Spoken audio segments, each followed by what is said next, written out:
একটি সড়ক দুর্ঘটনা আপনার জীবনের কান্না।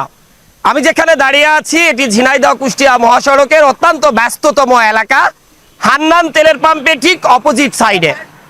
কিছু সময় আগে এখানে একটি মর্মান্তিক সড়ক দুর্ঘটনা ঘটেছে। প্রতিদিন সড়কে কত প্রাণ চলে যায়, আজকের এই সড়ক দুর্ঘটনায় কারোর প্রাণ যায়নি ঠিক আছে, কিন্তু সারা জীবনে তার এই ক্ষত বয়ে বেড়াতে হবে। ঠিক আমার পাশে দেখছেন এখানে একটি কাপড় বা একটি শাড়ির অংশ লেগে আছে। এটি সেই হতভাগা মহিলার শাড়ির অংশ, অর্থাৎ একটি মহিলা ভ্যানে করে এই চাঁদপুরের দিক থেকে গাড়াগঞ্জের দিকে যাচ্ছিল।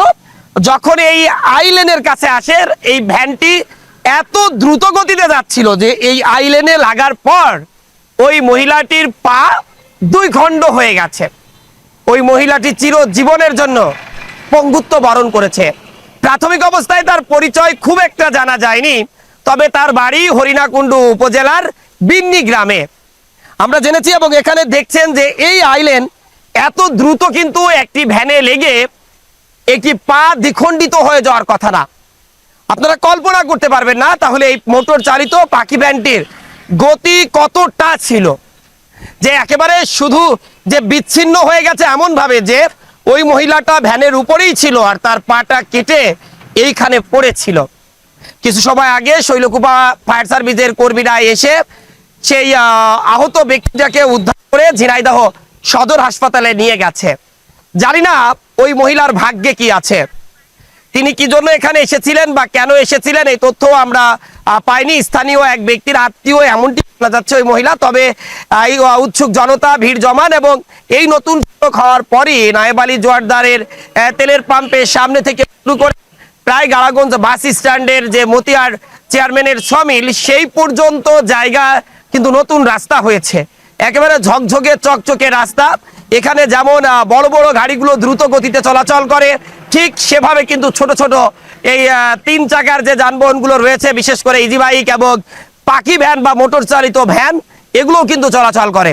আজকে বলা যায় যে শুধুমাত্র এই ভ্যানে লেগে একটা মানুষের পা কেটে পড়ে যাবে, এটি কিন্তু অকল্পনীয়, অবিশ্বাস্য। এটি কখনো বিশ্বাস করা যায় না।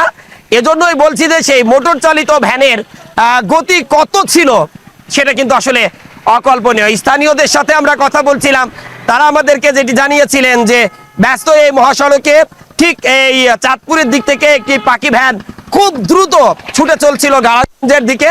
পথের মাঝে একটি গাড়িকে সাইড দিতে গেলে ওই মহিলাটির পা এই আইলেনে লেগে কেটে পড়ে গেছে। আমি একটু অবাক হচ্ছি যে এই আইল্যান্ডটি কিন্তু ধারালো নয় বা সোচালোও নয় যেখানে কেটে যাবে। দেখেন আমি হাত এত জোরে মারছি, এখানে কিন্তু কাটার মতো কোনো কিছু নেই। তাহলে প্রশ্ন শুধু আইল্যান্ডে লেগে একটি মানুষের পা যদি কেটে পড়ে যেতে হয় তাহলে সেই ভ্যানটির গতিবেগ কত ছিল। এজন্য আমরা প্রায়শই একটি কথা বলে থাকি, আপনারা রাস্তায় যখন চলবেন অবশ্যই গতি নিয়ন্ত্রণ করে চলবেন। মনে রাখবেন যত গতি তত ক্ষতি। গতি যদি আপনি নিয়ন্ত্রণ না করতে পারেন তো একটি সড়ক দুর্ঘটনা আপনার সারা জীবনের কান্না হবে। এই মহিলাটা যতদিন পৃথিবীতে বেঁচে থাকবে মহান সৃষ্টিকর্তার কৃপায় ততদিন কিন্তু পঙ্গুত্ব বরণ করে অন্যের সাহায্য নিয়ে চলতে হবে তাকে। এই সংসার জীবনে সে এখন পরিবারের উপর একটি বোঝা হয়ে দাঁড়িয়েছে।